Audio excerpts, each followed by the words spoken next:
Hey there, ready for another deep dive? Today, we're exploring the world of holistic healing with The Art of Touch by Allison M. And let me tell you, this book is way more than just a typical massage guide. It really is. What struck me was how Allison blends her personal story with all this practical knowledge. It's like her insights come from a really authentic place. Totally. She doesn't just talk about chronic pain. She actually lived with it for years, trying to find relief, going through all those conventional treatments that felt like they were just putting a Band-Aid on the problem. And I think that's something so many people can relate to, right? Feeling like traditional medicine isn't always getting to the root of the issue. It's about understanding the why behind the pain. Exactly. So she's on this journey, and then she discovers myofascial release. And for anyone listening who's thinking, what in the world is that? It's basically a type of massage that focuses on releasing tension in the fascia.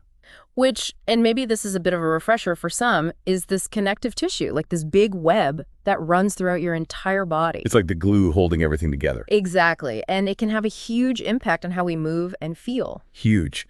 Allison talks about how this fascia could get all tight and restricted and even cause pain in places you wouldn't expect. It's wild. It's like our bodies are constantly sending us these signals, but if we don't know how to interpret them, we miss what's really going on.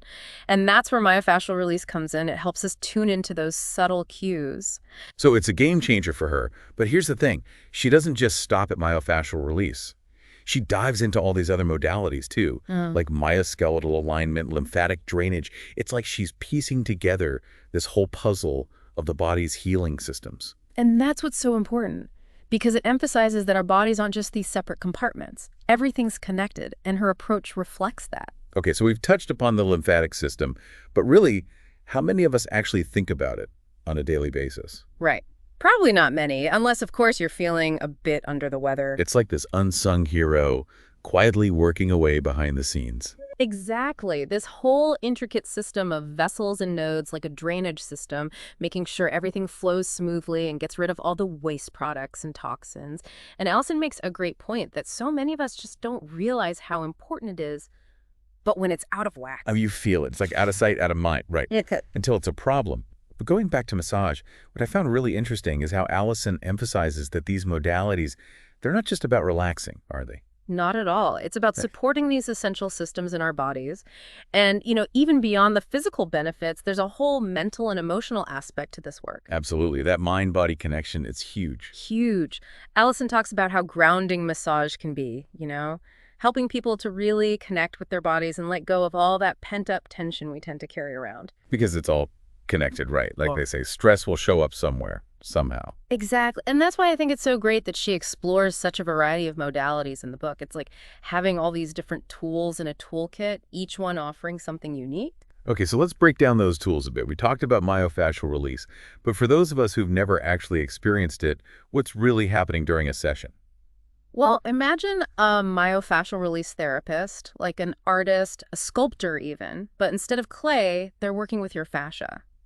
Using gentle, sustained pressure, they're feeling for these restrictions, these kind of sticky spots where the fascia feels tight or immobile. So not your typical Swedish massage with the oil and the Enya music. Right, right. I mean, there might be some overlap, but myofascial release is much more about really listening to the tissues, responding to what they need. It's this fascinating dance between the therapist and the client's body, as Allison describes it. I love that. Okay, so they're feeling for these restrictions, and then what?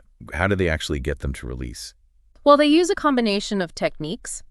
Sometimes it's just holding gentle pressure on a specific point. Other times it might involve slow stretching movements.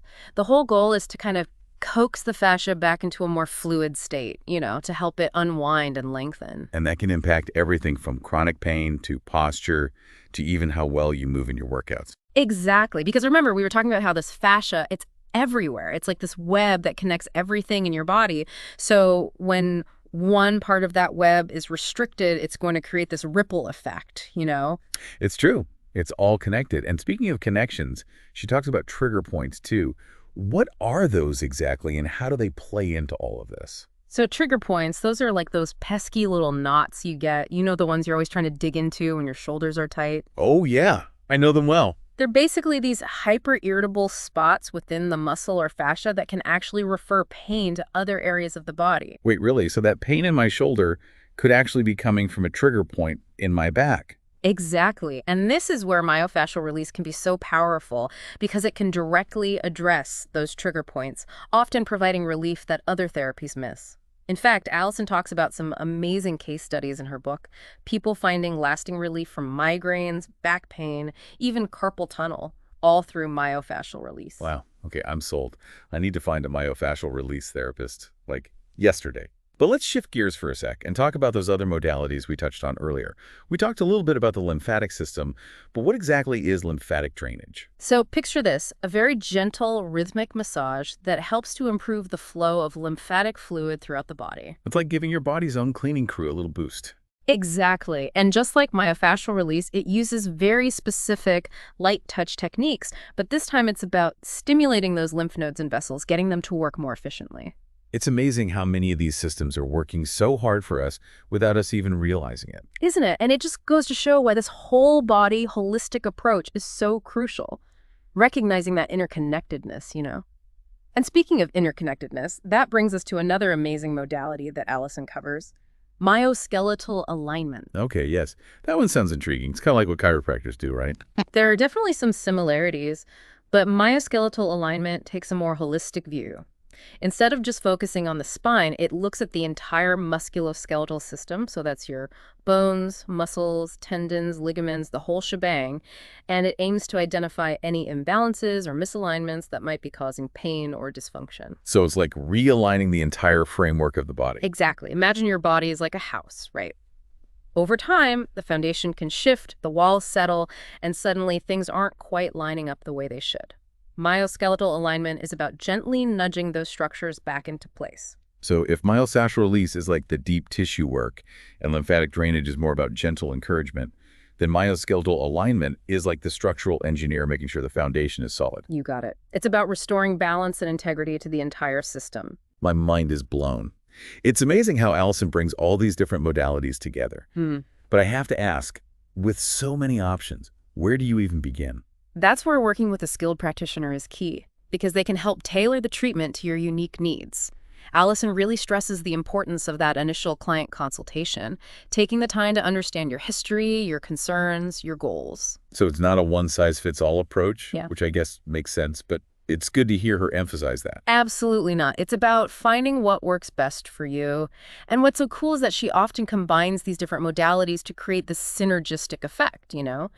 She might start with myofascial release to target specific areas of tension, then incorporate lymphatic drainage to encourage detoxification, and then finish with myoskeletal alignment to ensure everything is structurally sound. Wow, it's like she's creating a personalized roadmap for each person's healing journey. But it's not just about the hands-on work, is it? I mean, Allison talks a lot about how important a holistic lifestyle is in maintaining that sense of well-being long-term. You're absolutely right. It's like she's saying, okay, you've had this amazing massage, you feel fantastic. Now, how do we make it last? Exactly. And the good news is she gives you the tools. She talks about things like simple stretches you can do at home, foods that are really supportive for your lymphatic system, staying hydrated. It's all about those small, doable changes you can weave into your everyday life. I love that she doesn't make it sound overwhelming. It's not about turning your whole life upside down. It's about making conscious choices that really nourish your well-being. It's about empowerment, really. Instead of feeling like your body is this thing you have no control over, you start to take an active role. You become your own advocate. Which is huge. And it kind of reminds me of something else Allison talks about, this innate ability our bodies have to heal themselves. It's like she's saying, hey, guess what? Your body is incredible. It wants to be in balance. Let's give it the support it needs. I love that. Because it's so true. Our bodies are capable of amazing things if we just get out of our own way, right? Totally. And that's what I find so inspiring about Allison's approach. She's not just trying to mask the symptoms, she's empowering people to tap into their own healing potential. It's like she's saying, here are the tools, here's the knowledge, now go explore, find what works for you. Exactly. Because there's no one right way to do this, right? It's about listening to your own body, trusting your intuition, and figuring out what resonates for you personally. And that's the beauty of it all, right? It's a journey. It is a journey of self-discovery, and every step you take, it brings you closer to that place of balance and vitality and wholeness. Well said. And on that note, to all our listeners out there, what if you were to take just one thing from this deep dive? What's one small step, one little shift you could make today to move towards a more holistic sense of well-being? Maybe it's finally booking that massage, trying a new stretching routine, or even just taking a few minutes to breathe deeply and connect with your body. Whatever it is, I encourage you to explore, to experiment, and most importantly, to trust in your body's incredible capacity to heal. Thanks for joining us for another deep dive, everyone. It's been a pleasure.